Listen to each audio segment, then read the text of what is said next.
Indigenous peoples and the United Nations Guiding Principles on Business and Human Rights.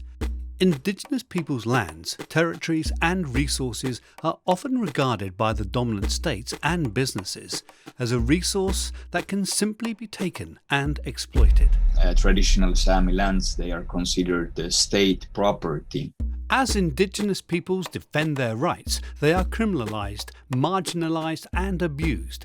To address these and other human rights abuses and violations, in June 2011, the United Nations adopted the Guiding Principles on Business and Human Rights. This is the UnGP.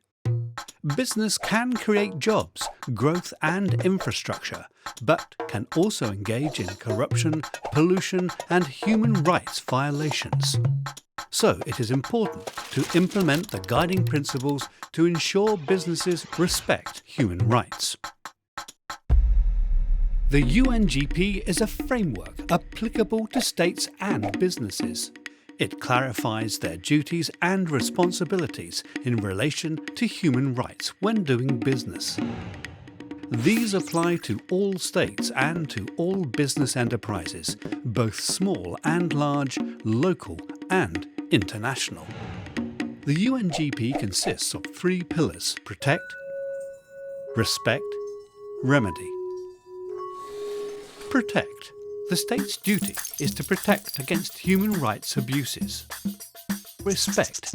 Business shall respect and avoid infringing human rights. Business entities, they should make sure that UNGP should be implemented to make sure that Indigenous people's right is not violated. Remedy. States and businesses should ensure access to effective remedies for rights violations.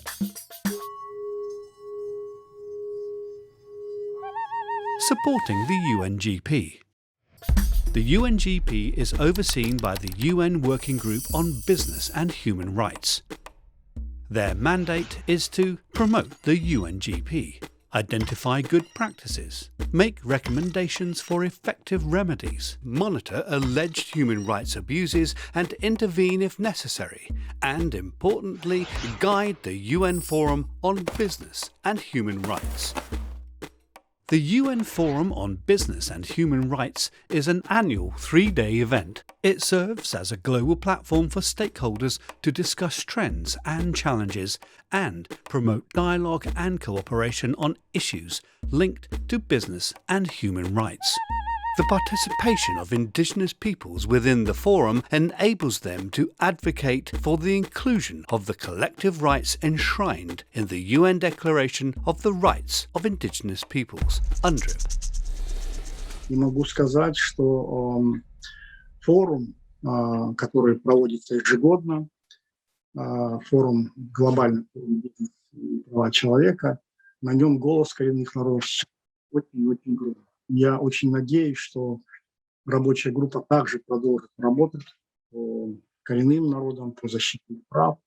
The forum enables them to raise awareness on the human rights abuses and violations committed against them, to advance and develop a common position and recommendations, engage directly with members of the working group, network and strengthen solidarity with NGOs and other allies.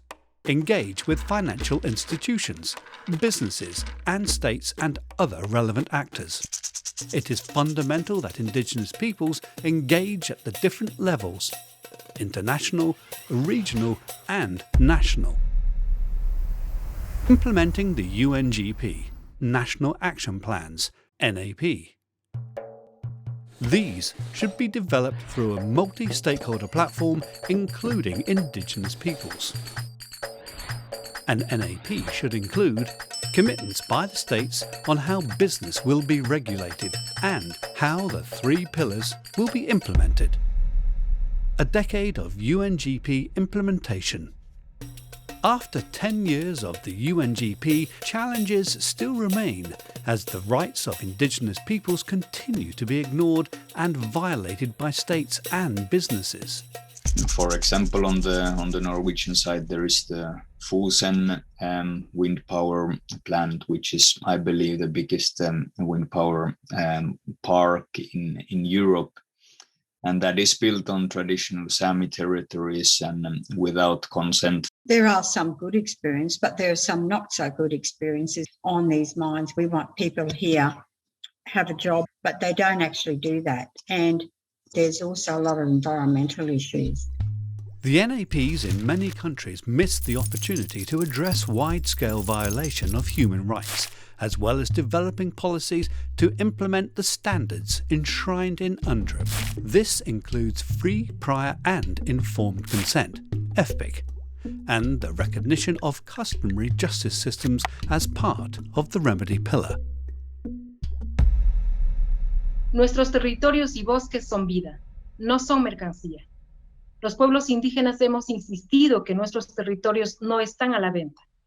Las empresas deben cumplir con su debida diligencia y respetar nuestro derecho al consentimiento libre, previo e informado.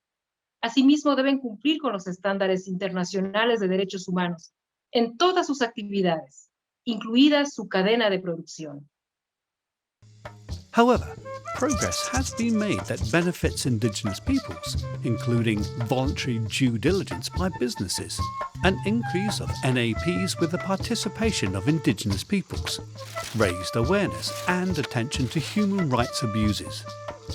There are examples proving that collaboration can work. In Australia, a participation agreement was created between Argyle Diamonds and the Miriwong, Gija, Malning and Woolnar peoples on whose lands an Argyle mine sits. In the Arctic, the Sami people successfully campaigned to have Stora Enso, a multinational paper company, change its wood procurement practices. Companies often want to maintain some kind of image of being respectful towards human rights, towards Indigenous people's rights, environmental standards, and so on. Nowadays, that social media can be used very effectively to mobilize a lot of attention. Regional and national progress has been seen in Latin American countries with the development of FPIC protocols and judiciary decisions related to human rights abuses by businesses. But it remains a very dangerous environment for human rights defenders.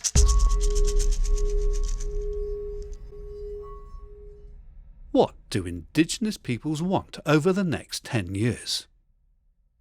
What we envision in the next decade of UNGP implementation, a change in the behavior of companies and governments in engaging with Indigenous peoples based on the respect for our rights, our dignity, and our roles as stewards of nature. And we need effective mechanisms for states and companies to be accountable to their human rights obligations. We need states to adopt a legally binding treaty for business to respect human rights as an urgent concern.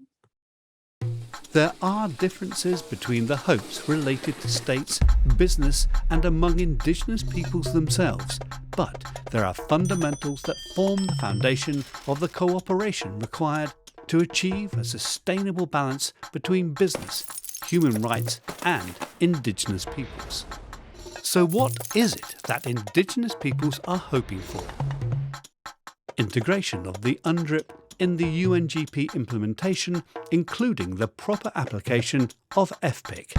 Recognise, respect and support community-driven FPIC protocols and guidelines when engaging with Indigenous peoples. Establish effective mechanisms for Indigenous peoples' access to remedy at project, national, regional and global levels, as well as the integration of Indigenous customary justice systems. Conduct outreach for awareness raising on the rights of Indigenous peoples and the UNGP. Establish effective mechanisms for the full and effective participation of Indigenous peoples at all levels, especially of women and youth. Было бы очень важно, чтобы мы, старшее поколение, конечно же, уделяли больше внимания развитию и образованию молодежи, чтобы наша молодежь могла права своих народов на том же уровне, на котором делается и в рамках ООН, и в рамках. Our greatest hope is for a just, equitable, and sustainable world with respect for diversity and the dignity of all its people.